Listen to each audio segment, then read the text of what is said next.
Hi everyone, I'm Dr. Windsor. In this lecture, I will be discussing diuretics. And while diuretics are not typically administered from the back table, they are still of importance to the surgical technologist as they do affect our practice both preoperatively and intraoperatively. By the end of this lecture, you should be able to define the terms and abbreviations associated with diuretics, as well as state the general purpose of a diuretic. Also, you should come away with a better understanding of the process of blood filtration and excretion. You should also be able to identify the structures of the nephron, which is the functional unit of the kidney, and explain the impact of long-term diuretic use on the surgical patient.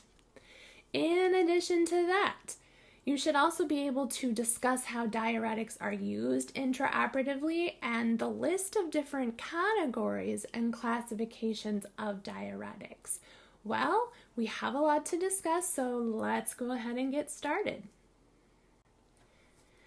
As I mentioned previously, diuretics are typically not administered from the back table. And I have to say, in my 25 years, I have never personally administered a diuretic from the back table. The only diuretic that is typically administered from the back table is called mannitol, which is contained in ophthalmic ointment, and it is called Mycol-E. So this might explain the reason why I've never administered a diuretic from the back table. Eyes have really never been a specialty of mine. So what is a diuretic actually? Well, diuretics are medications that are given to reduce body fluids by preventing the reabsorption of sodium and water by the kidneys. Remember, water always follows salt. So this means that if the kidneys are excreting sodium, they will also excrete water. As such, diuretics are typically given to manage several different chronic medical conditions, and some of those are hypertension, glaucoma, and congestive heart failure. Remember, diuretics reduce body fluids, so that means that they're going to help reduce pressure in specific areas of the body. Patients taking diuretics long-term to control their conditions, they might experience something called hypokalemia or serious potassium depletion. Hypokalemia can be a reason to cancel a surgery because potassium levels that are too low or too high can cause dysrhythmias during anesthesia. So a review regarding electrolytes might help us to understand how diuretics work. Remember, electrolytes such as sodium, potassium, magnesium, calcium, phosphorus, and chlorine are all minerals that are made up of electrically charged particles. These particles are held together by ionic bonds, and those bonds will break apart into charged particles in water. Remember, ionic bonds dissociate, which means they break apart in water. And a good example of this is sodium chloride, NaCl. In water, sodium chloride is going to dissociate or break apart into sodium and chlorine. But what happens is that chlorine steals an electron from sodium. Sodium doesn't really care about that little electron that's just kind of floating out by itself. And so it's going to allow chlorine to steal it. Remember, electrons are negatively charged particles. So now sodium has lost an electron, which gives it a slightly more positive charge, and chlorine has gained an electron, which is going to give it a little bit more negative charge. And remember, there are portions of the water molecule that are more positive and more negative. And these little guys are going to be more drawn to the polarity of the water molecules than they are to each other. They do say opposites attract. So, like I said, these electrons are going to be found inside and outside of our cells. And we usually get them through the consumption of food and water. So that's how we get our electrolytes, by eating food and drinking water. Now, diuretics cause the excretion of fluid in the form of dilute urine, right? So it's going to be a lot of water in there, and that's why we call it dilute.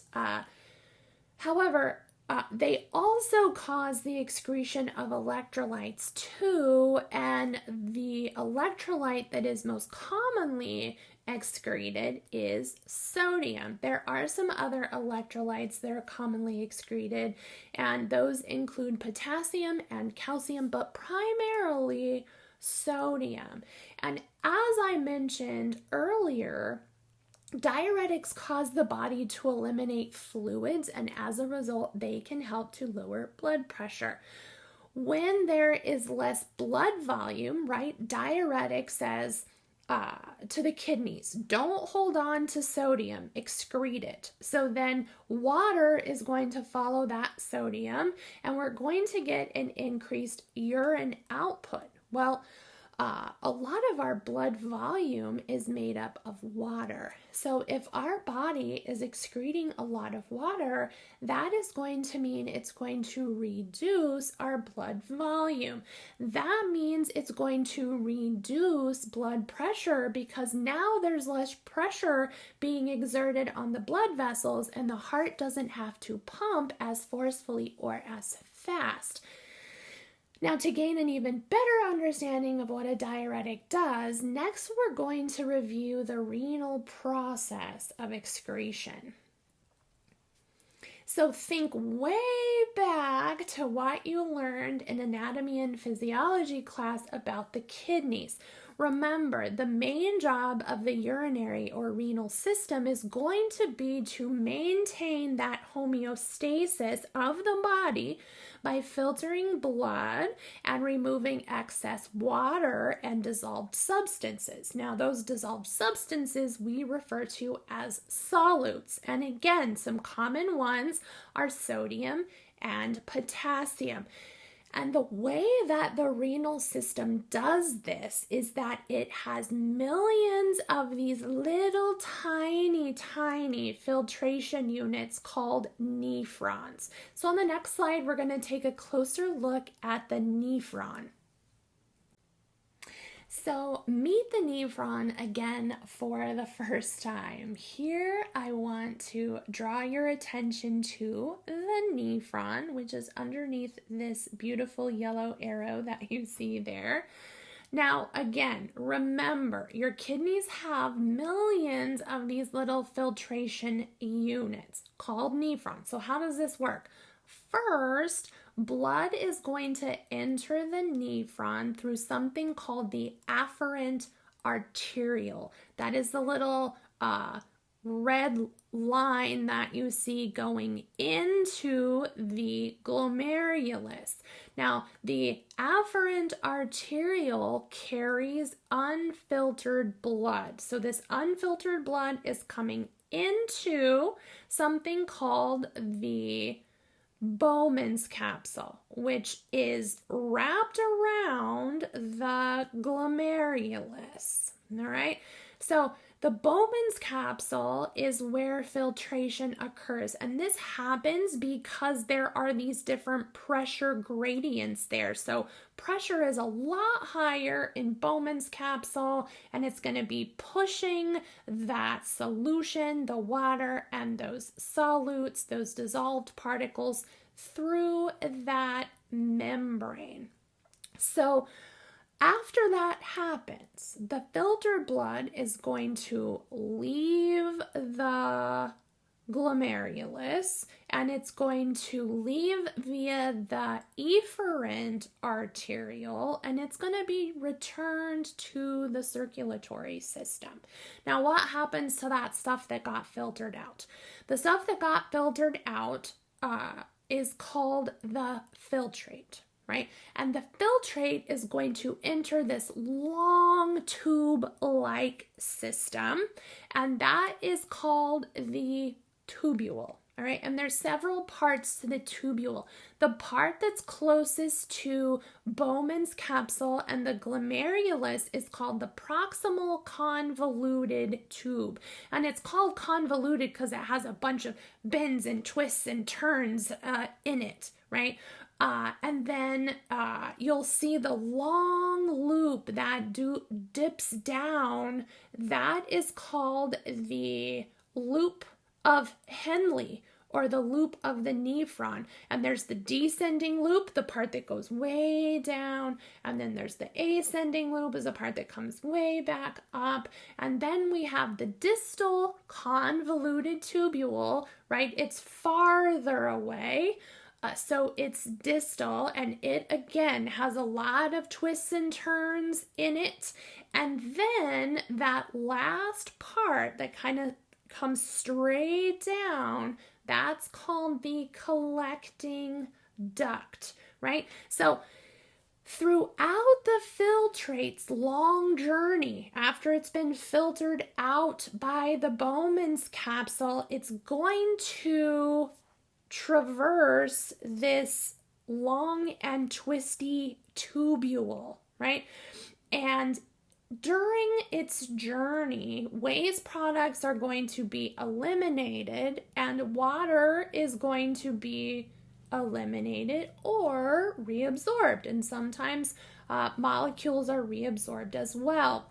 Now, whatever does not get reabsorbed is going to get emptied into the collecting duct, and these all lead to kind of the center part of the kidney called the renal pelvis, and there's a bunch of these calyces, and they collect all the urine, and then the urine is going to move from the renal pelvis into the ureter, and it's going to travel down into the bladder and get excreted by the body.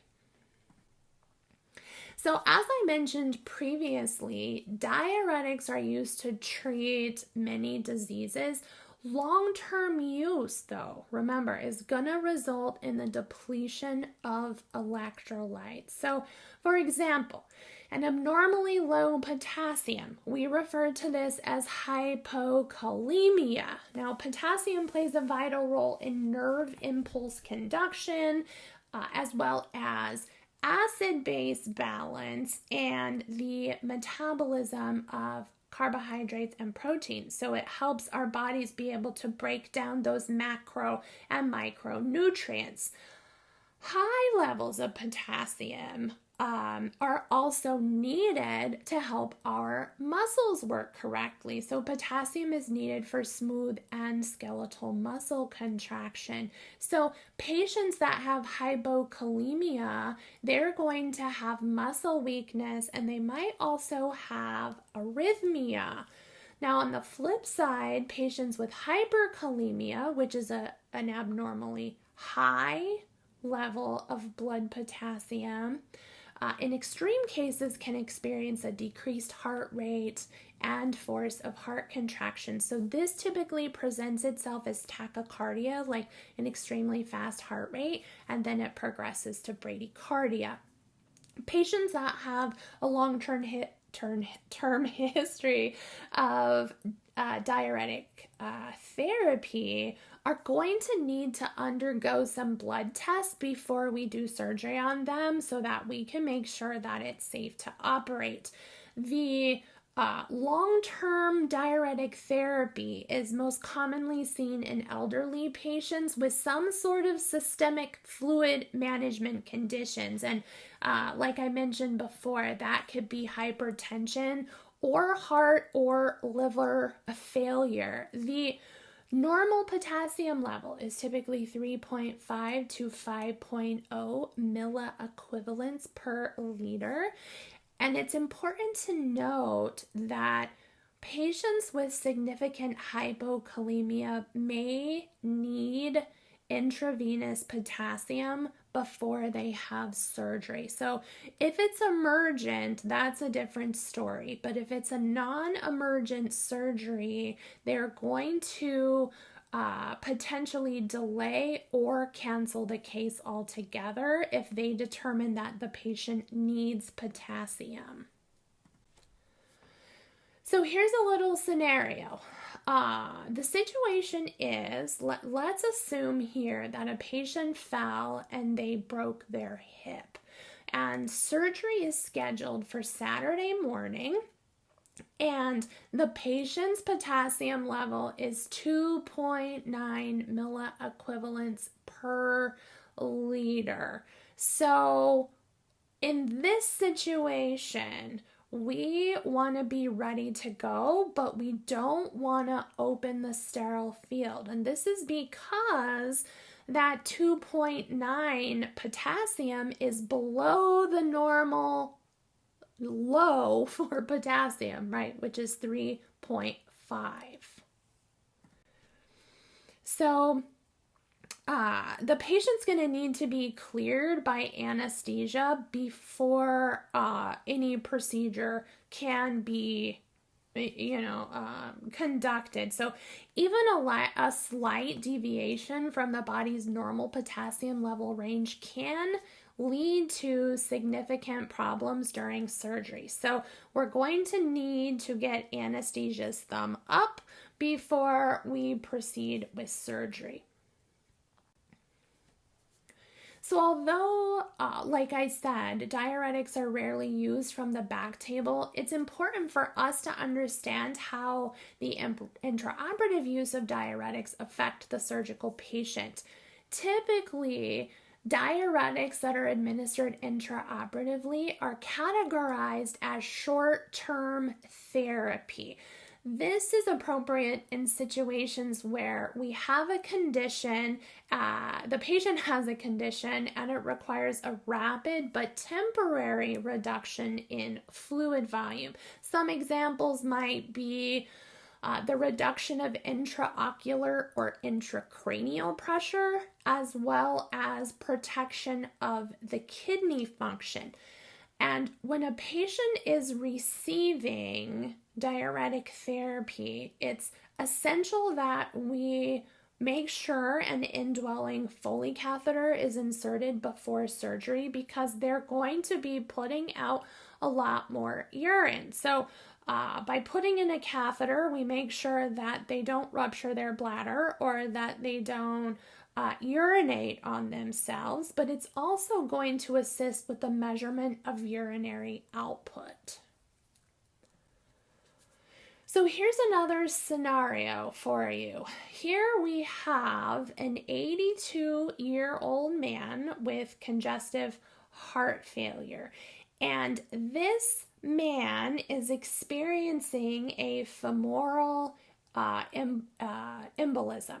Right? So they've added on a case for 7 p.m. for a femoral embolectomy, and his potassium is 2.7. So how do you think we should proceed? Right? This is an emergency case, right? The patient could lose his limb, right? So even though potassium is low, 2.7, remember the the lowest the potassium should be is 3.5. That's the lowest of the normal range. So we are going to want to go ahead and open items and proceed with the case because it is considered an emergency.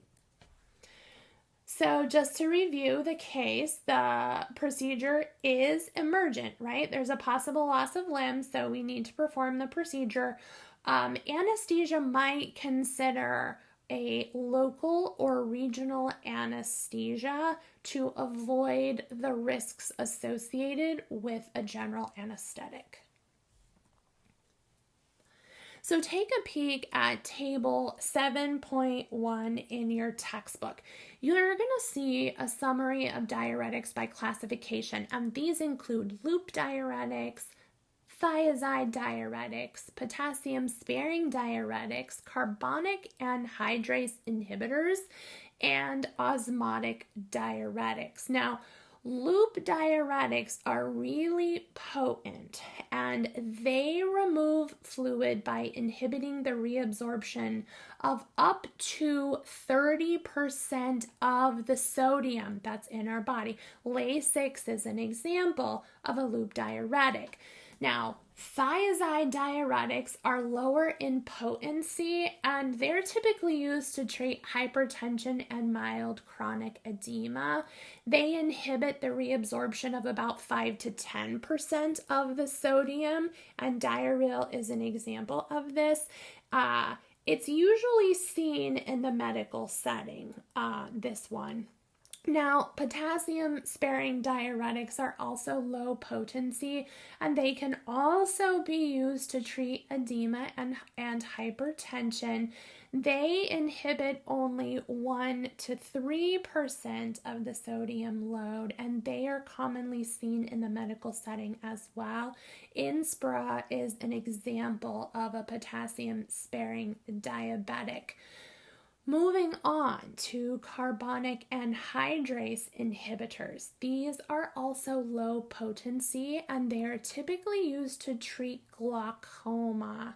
And we'll revisit that again when we talk about ophthalmic agents. And then lastly, osmotic diuretics. These are highly potent diuretics and they work through the process of osmosis. Remember, osmosis refers to the movement of water across a semi-permeable membrane.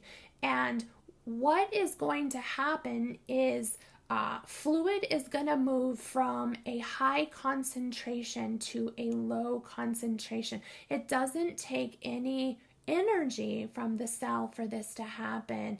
An example of an osmotic diuretic is osmotrol, and with patients getting treated with an osmotic diuretic, water and nearly all of the associated electrolytes are going to be excreted in the urine.